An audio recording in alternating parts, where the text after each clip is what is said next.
Welcome back everyone.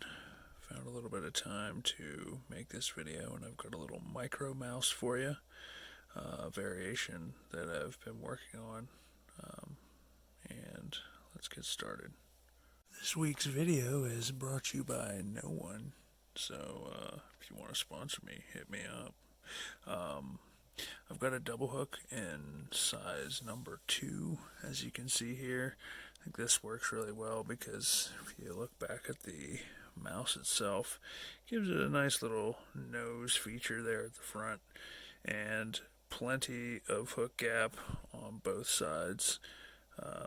So I'm going to begin, as I did with that first one, by adding the tail portion.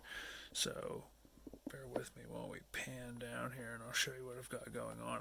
I basically just tied the thread that we have. If you want to see that, it's just some cord like this, and did a 3-cord braid. It's more like some utility thread, but I've used the hackle pliers there to snip the end of it, and I was going to show you what I do once I've braided my 3-cord section there. I go in to the end and just cut that off and hit it with a lighter. So I'll do that now. Once you get to the point that you think you are done with it, just snip it off, and then I usually keep a flame handy down here just to be able to hit the end and stop it from fraying. I've also got another tool that I use on occasion, which does the same thing, which is just this thread sealer here, and you've got a AA battery inside of this that heats the element, and then you can do the same thing to the end. But if I'm doing a run of them, it's honestly just easier to keep the pliers handy. So we'll pop that out of there, and then I go back to the end and just hit it again and kind of roll it between my fingers. Try not to burn yourself, but it makes a nice little termination there. So back up to the hook. Let's see if we can get focused again. This tail portion, you can then begin to tie in and clip up my end here, and I'll set it right down, right down in between those 2 hooks there, and start to tie it on. So I'm laying down some base wraps just to get a foundation started, and the color is not super important just because when we finish this up, we're going to be covering it all in dubbing, and you won't be seeing any of that. So to make sure that we're keeping the tail on the top here. This entire fly is really all going to be kept on the top side of these 2 double hook shanks here, because we want to make sure that it's buoyant. We're going to begin to add some foam and build up the mass of the back here, and we'll be trying to keep all of that on the top. Now I have some layers of different thickness of foam, but I think what I'm going to use is just some of my playmat material, which is capable of being shaped into the form that I need, but just the length that it is right now I think is going to be perfect, and I'm going to start cutting off layers of that and start to tie it in. So this is going to cover immediately all of that knot that we had had from the thread being tied in from the tail material. And if I would be able to describe the general shape that we're going for, I would say somewhat of a popcorn kernel or a pumpkin seed. We want the front of the mouse to be tapering down, and the back to be a lot thicker for the haunches. So I'm going to push that foam up and try to build up some of that mass that I want to see. But again, just make sure that we're keeping it on the top side. So try to guide your thread a little bit as far as where we're applying that. And don't worry about it being messy, because we're going to build up several layers of this foam. So here's my next piece, and I'm going to wrap that the same way, just making sure to keep it on the top side. And I want to make sure that the mass is moving gradually larger to the back here.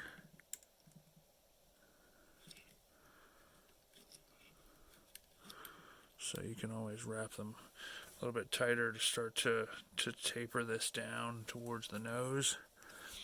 And I have one more piece of foam, which we're going to add and start to taper this down. I don't mind if I have a little bit less taper at that point, because it's all going to be covered in dubbing, and that's going to take away all of these bumps and ripples that we see now. But you can go back in and try to even them up with the wraps that you're adding. And I just want to make sure that that comes to the front with a very even taper. And now, whoops, now we're going to add some whip finishes there to the front of the nose. So after I get the whip finish there, I'm going to come in with a little bit of super glue, if I can, and I just do a coating all over this foam and the thread. And I think what this will help to do is, when you have a lot of bites on this little micro mouse, it's going to make sure that hopefully you have a little bit more longevity, that your thread doesn't want to give up on you and the whole thing fall off of your hook. And I'll get a little bit on that nose where my whip finish was, just to make sure that those fibers don't come out. And now that we've got that coating on there, feeling better about the durability, we're going to start to bring in our dubbing wraps. So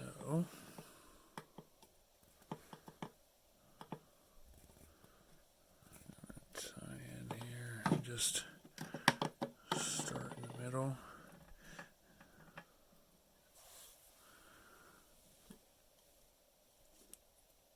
The super glue's still a little wet and it's caught that thread in there, but what I'm using is my patented cat hair dubbing.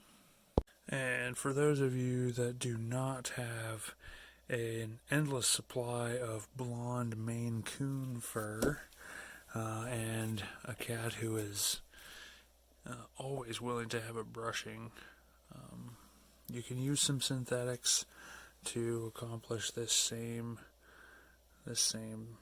goal, but any dubbing color that you choose will work. But I just really like the color of his fur. It's very eye-catching, the almost white quality of it whenever you get it on its single fibers like this. But I'm going to keep building this up on the form and try to distribute it pretty heavily. Not so much that you're closing up your hook gap, but we do want some mass on this mouse form. And if it looks like it's building up in obvious rows, that's fine, because we're going to go in with a steel brush after this and give them a little brushing and add some direction to those dubbing wraps. So try to also maintain that tapering shape of this little mouse here. And if you have a whole lot of stray stabbed myself a little bit. If some of your fibers are straying, it's okay. We're going to go back in and clip some of those back with the scissors after we comb them out. So just concentrate on getting all of that foam covered up. And this one, I feel like I'm building up the dubbing on the further down the hooks than I did on the last one, but really like the way it looks, because this part really seems like it's generating these mouse haunches there to the back. So I'm going to whip finish this now in the middle. I'm going to take it back up to the front. Just going to try and finish it here, and I can put a little bit of cement then on that knot there at the bottom. I'll do one more for good measure, slightly up from that one, and I'm keeping the knots on the bottom here. Get that real nice and tight, and then snip it off. So as you can see here, he's kind of a little bit scruffy looking, but I'm going to go in with a little bit of my cement and just secure those knots to make sure that they are not going to take any teeth that will pull them out. And then I just go in with my steel brush and start to fray some of those hairs out that we're working with here and trying to get. I see a stray fiber from one of my knots here, so we'll get that out. And I'm just going to brush backwards and try to get them all going in the same direction. So once we get that accomplished, we can kind of pull them back here and see what needs to be snipped off. I keep a pair of these snips for taking my thread off, but it also works great for cleaning up the shape of something like this. Now be very careful when you're tapering this back that you don't accidentally clip your tail off, because that is a little bit difficult to add a new one at this point, because it's all the way down at the base of those wraps. So any fur that you feel like is affecting the shape of your little micro mouse, you can take off, but I like the way that is tapering. We're going to get some off this other side. and really see. And you can sit there and groom them all day long, but whoops. Sorry, my black Sharpie was not the greatest, so I had to grab one from upstairs. But for the eyes here, I've just been making a heavy dark mark right up at the front, and that might not look the greatest from this angle, but when we get to looking towards the front of him, I'll put another one on the other side, and this little micro mouse I think is ready to hit the water. And I will be putting up a picture, a more flattering picture of both of these little mice on my Instagram, which is at bhi.flies. And please let me know if you have any suggestions or ideas that you would do differently for this one. And I'll catch you on the next one.